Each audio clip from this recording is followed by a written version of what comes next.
Hello guys, welcome to our channel the detailer. జీవం కలిగి ఉన్న ఒక గ్రహం గురించి మాట్లాడుకుందాం. అయితే ఆ గ్రహం అంతా కూడా దాదాపు నీటితో నిండిపోయి కేవలం 15% నేలను మాత్రమే కలిగి ఒక దీవిలా ఉంది. మరియు ఆ గ్రహం ప్రాణాంతకమైనది.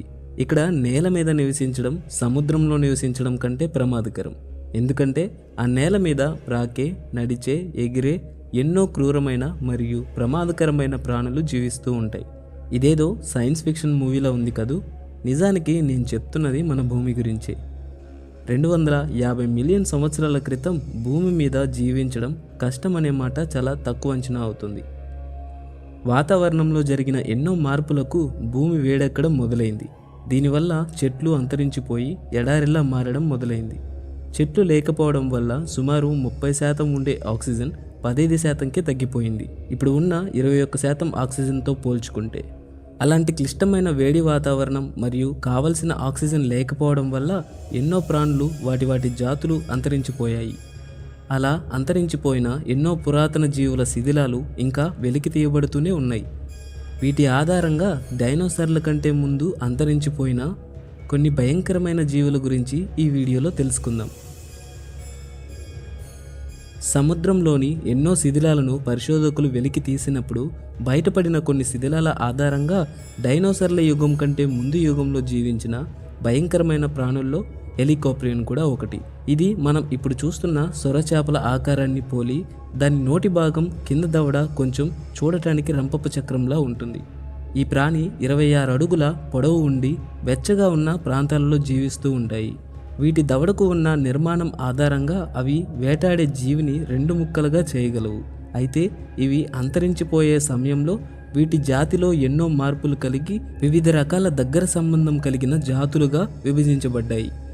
అలాంటి జాతుల్లో ఒకటి హెలికాంపోడస్. ఇది కూడా వారసత్వ లక్షణంగా హెలికోప్రియన్ పోలికను పోలినప్పటికీ దాని పరిమాణం పొందలేకపోయింది. ఇది కేవలం 6.5 అడుగులు మాత్రమే ఉంటుంది. ఇంకా ఆ కాలంలో మిగిలిన సముద్ర జీవులు అంత ప్రమాదం కాకపోవచ్చు.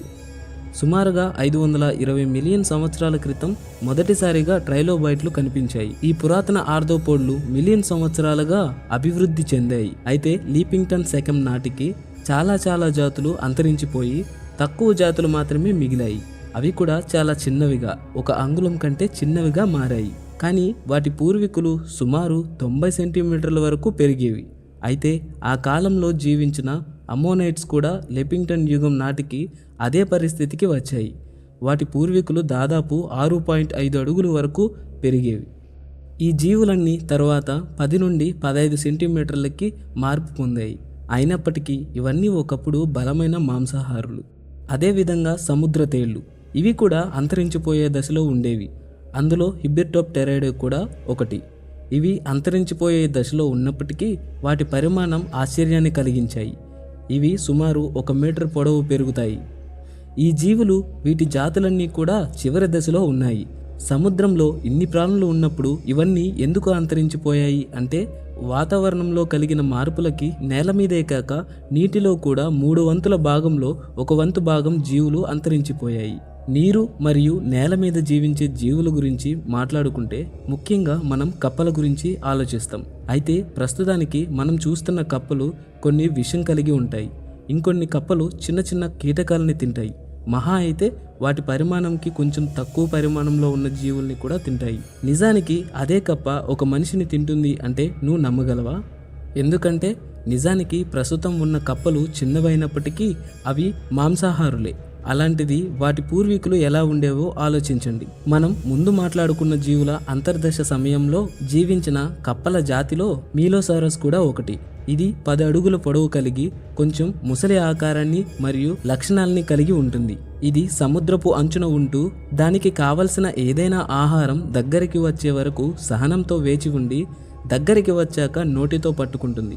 మరియు దాని దవడల మధ్య చిక్కుకున్న ప్రాణి ఏదైనా సరే దాని శక్తినంతటినీ కోల్పోయి ఇంకా విడిపించుకోలేను అన్నంత వరకు సహనంతో వేచి ఉండగలదు.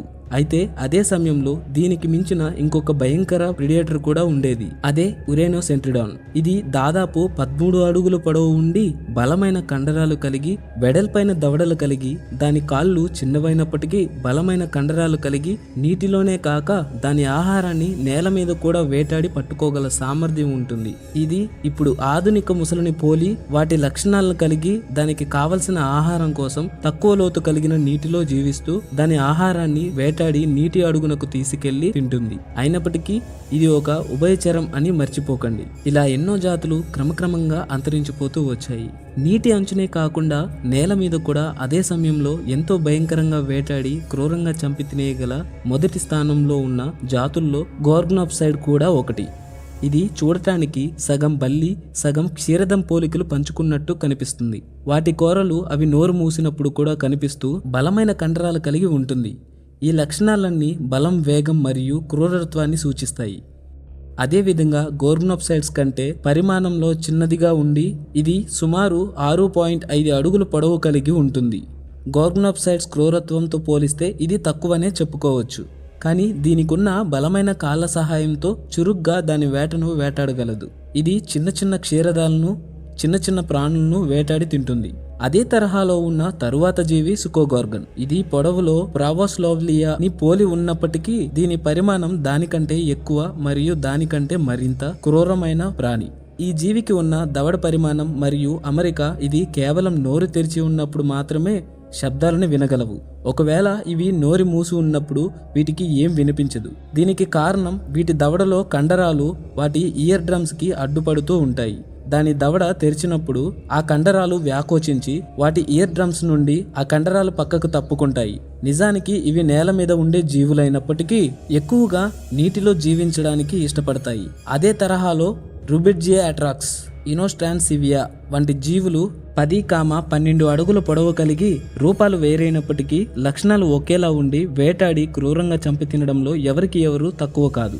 ప్రస్తుతం మనం చూస్తున్న కౌస్ చూడటానికి సాధు జంతువుల్లా కనిపించినప్పటికీ వీటి బారిన సుమారు చాలా మంది మరణవాతన పడ్డారు అని ఎక్కడో ఒక దగ్గర న్యూస్లో వింటూనే ఉంటాము. అలాగే అదే శకం నాటికి ఉన్న సాధు జంతువుల్లో లిస్టోసారస్ కూడా ఒకటి. ఈ జీవి చిన్న చిన్న పురుగులను కీటకాలను తింటూ గుహల్లో జీవిస్తూ ఉంటుంది. ఇది సుమారు 6.5 అడుగులు పొడవు కలిగి బలమైన మరియు మందమైన శరీరాన్ని కలిగి వేటాడే లక్షణాలు లేకుండా ఉంటుంది. దీని నోటి భాగం చూస్తే పై దవడ అమరిక విధానం వింతగా ఉంటుంది. సగం దవడ పంటి నిర్మాణాన్ని కలిగి ఉంటుంది. అదే తరహాలో స్కుటోసారస్ కూడా ఒకటి. ఇది సుమారు పరిమాణంలో దానికంటే పెద్దదిగా ఉండి 10 అడుగులు పొడవు కలిగి సుమారు 500 కేజీల బరువును కలిగి ఉంటుంది. దీని ఆకారం చూడటానికి భయంకరంగా ఉన్నప్పటికీ ఇదొక శాకాహారి జీవి. ఆకులని మొక్కలను తింటూ బ్రతుకుతుంది. గాలిలో ఎగిరే ఎన్నో భయంకరమైన జీవుల ఆవిర్భావానికి ముందు ఉన్న కీటకాలలో ఒకటి పాలియోడిసిటైప్టెరా. ఇది తన రెక్కలను విప్పినప్పుడు సుమారుగా వాటి వ్యాసం 40 సెంటీమీటర్స్ వరకు ఉంటుంది. మెగాస్ ఎకోప్టెరైది సుమారుగా 40 సెంటీమీటర్ల పొడవు కలిగి వాటి రెక్కలని విప్పినప్పుడు 20 నుంచి 30 సెంటీమీటర్లు ఉంటుంది. ఇలా ఎన్నో రకాల జీవులు డైనోసార్ల పుట్టుక ముందే అంతరించిపోయాయి. దీనికి వాతావరణంలో కలిగే మార్పులు కారణమని శాస్త్రవేత్తలు చెప్తున్నారు. అదేవిధంగా డైనోసార్ల పుట్టుక ఎలా మొదలైంది, వాటి అంతం ఎలా జరిగింది, వాటి శకంలో ఏం మార్పులు జరిగాయో నా నెక్స్ట్ వీడియోలో తెలుసుకుందాం. సెలవు.